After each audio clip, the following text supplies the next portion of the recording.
And in this installment, we have the NBA's greatest two words, and that is Game 7.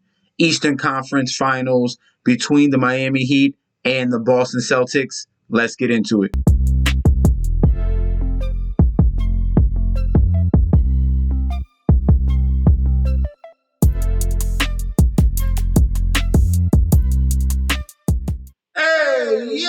Welcome back to the channel. It's your boy Chef D, and I'm here to give you the winning ingredients for our Game 7 Eastern Conference Finals showdown slate on DraftKings between the Boston Celtics and the Miami Heat. It has come to this point.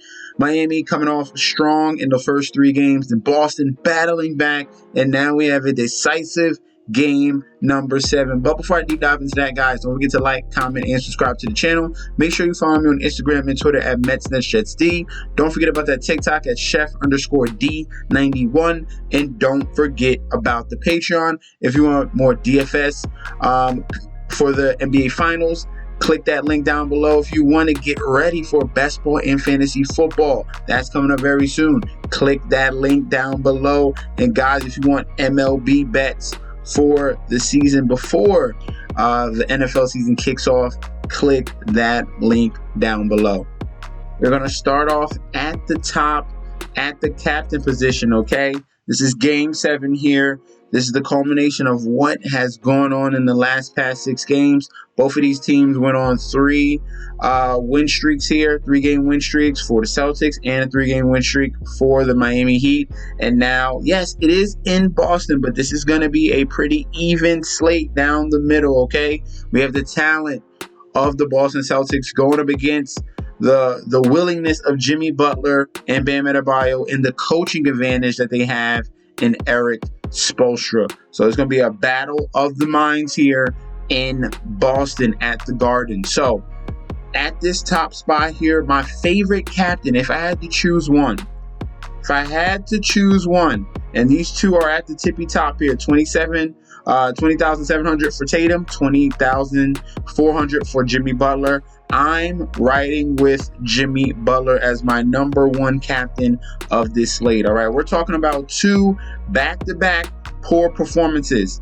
And mind you, the poor performance that he had in Game 6, he still got you 53 fantasy points. Yes, I understand in Game 5 he only got you 30, but Jimmy Butler has been not available. He hasn't been here. The Jimmy Butler that we've seen in the last 2 previous series has not shown up in the last past 2 games.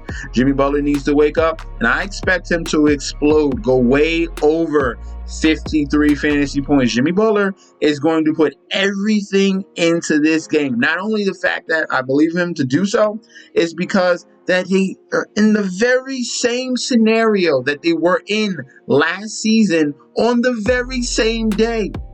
May 29, 2022, Game 7, they lost to the Boston Celtics. Now we have May 29, 2023, Jimmy Butler is going to put this team on his back, and we're going to see if they can prevail in this Game 7. Is history going to repeat itself, or are the Boston Celtics going to create history? First time ever, a team coming back down 0-3, a la Boston Red Sox against the New York Yankees. So Jimmy Butler is going to be our top play at captain right there. The next one we're going to talk about is obviously Jason Tatum. He had to put the team on his back. He has shown up in the last past 3 games, 64, 51, 59. When they needed him, Jason Tatum was aggressive. He was efficient. But the question here is, he's been shooting poorly from that 3-point line. This Boston Celtics team, I don't know how they've been getting by. They haven't been shooting the 3-point ball well, mainly from their stars and Jason Tatum. And they've been turning over the ball at a very, very high and alarming rate. That could cascade into this Game 7, which could lead towards Miami Heat having a glimpse of hope here, even though they are 8-point underdogs in this Game 7. So Jason Tatum, we're going to go back to that well. We see the consistency here. Not only is he adding points and rebounds, he's assisting, he's getting steals, blocks, very active on all facets of the game. Love Jason Tatum there as our number 2 option at captain. Number 3 option will be Bam Adebayo, all right? if the Miami Heat are going to win this game, it can't just be Jimmy Butler. Bam Adebayo is going to have to be there, and mainly rebounding wise. They've been getting killed on the boards. This is the only reason why this comeback has even started, because Bam Adebayo has not been able to rebound the ball. 8 rebounds in game 5, 5 rebounds in game 4, 3 rebounds in game 3. You're a big man. This is the number 1 center. Robert Williams and Al Horford have taken advantage of Bam Adebayo in the past 3 games, and they have turned the tables on that rebounding number. That was the Miami Heat advantage. Now it has not. Can they win the rebounding margin in game 7? That's going to be huge. Bam Adebayo, I expect him to get you double-digit real points. So 10, 11, 12. He really needs 20. Then we can be really looking good there. But if he can add over 10 rebounds plus, then the Miami Heat are going to be a very good position to win the game, okay? So love Bam Adebayo at $9,000 in salary. Next, our 4th option at captain will be Jaylen Brown. Jaylen Brown gets bumped up a little bit just because he needs to step up. This is the number 2 option for the Celtics. This is when they're very, very dangerous. This is when there is Jason Tatum and Jaylen Brown going with that 1-2 punch. Like I said before, the question mark is the 3-point shooting. 0 for 4 from the 3-point line, Jaylen Brown, and you saw 0 for 8, Jason Tatum. If they're not knocking down their threes, that's going to be a big question mark there. They need to knock down those type of open jump shots, okay? So Jaylen Brown is going to be our 4th option at captain. If he can put this whole together game here, over 20 points, getting you 8, 9, 10 rebounds, can chip in here with a couple steals and assists, then you're looking at 40 plus fantasy points, and he's worth his salary at $9,200 at flex. But if he is captain, he's going to be just a little bit more. So then he's worth it if he's able to do so, okay? We have a couple cheaper options at captain. The first one will be Caleb Martin. Caleb Martin here is now thrusted into that starting lineup, and with more minutes came more opportunity, and he's still been very, very efficient. He was 4 for 8 from that 3-point line. This man has been solid all series long. I do not expect anything less of him now. Caleb Martin has arrived to the scene as a very complimentary player in this Miami Heat offense. 21 points, 15 rebounds, a block, a steal, and an assist. Caleb Martin, touche. Great game, great series. Can you do it one more time in Game 7? I do believe so, and he has upside to be a captain. He had 48 fantasy points in that Game 6. That's what you love to see, all right? And then last but not least, at captain will be Marcus Smart. This is the energizer here, the glue guy. He came through with 21 points. We got 2 games in a row of over 20 points for Marcus Smart. That's what we like to see. He died down on the assist department. We were expecting at least 4, 5, 6 assists a game from Marcus Smart, which he was doing in previous games. And that's where you can see the upside of Marcus Smart getting around 40 fantasy points if he's putting the points, the assists, and a handful of rebounds. That's where you can see that upside there. But he is viable at home with that energy at the Garden. Boston Celtics, they're going to need him. He's a main catalyst of this team. If he gets going and gets everyone hyped up, then the Celtics are a very dangerous team. So Marcus Smart is our last captain. Let's move on to our flex and util options. At the util spot, the first person we're going to be looking at is Gabe Vincent here at $5,200 in salary. He is back, and he shot poorly, all right? If Gabe was 40%, if Gabe Vincent was 40% from the field, they would have won this game.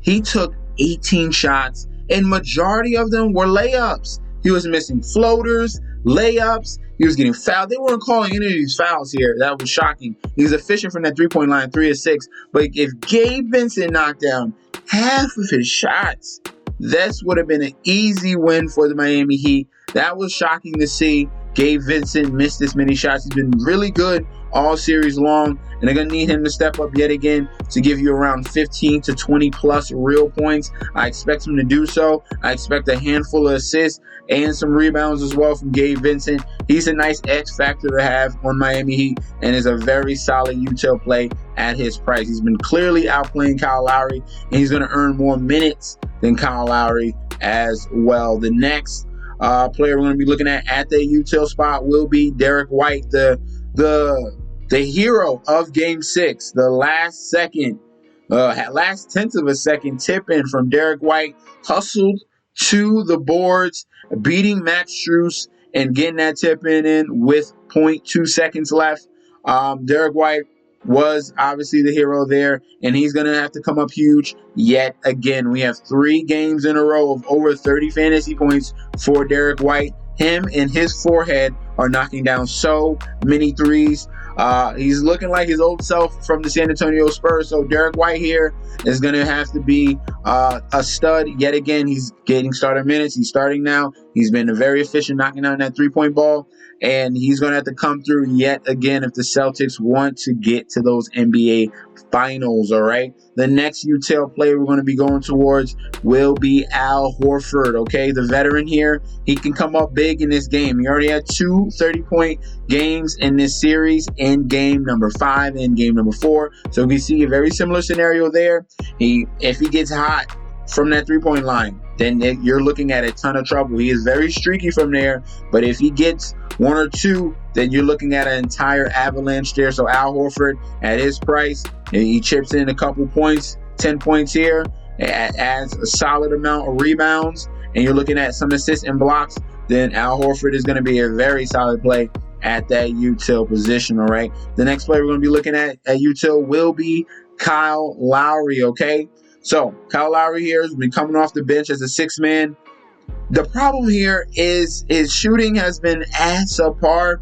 He's only taken a handful of shots here and there, but the real problem here is the turnovers. All right, he's been killing this team when he's coming off the bench and turnovering the ball so many times. 4 turnovers in game number 4 and 4 turnovers in game number 3. So we have that problem there. He's a veteran. He should know better than this. But Kyle Lowry, he does have upside 20.5, 26.5, and 21.25 in 3 out of the last 5 games. So we have some upside there with Kyle Lowry. If he gets things going, this is a must-win situation here. And he is a veteran point guard that they can rely upon, all right?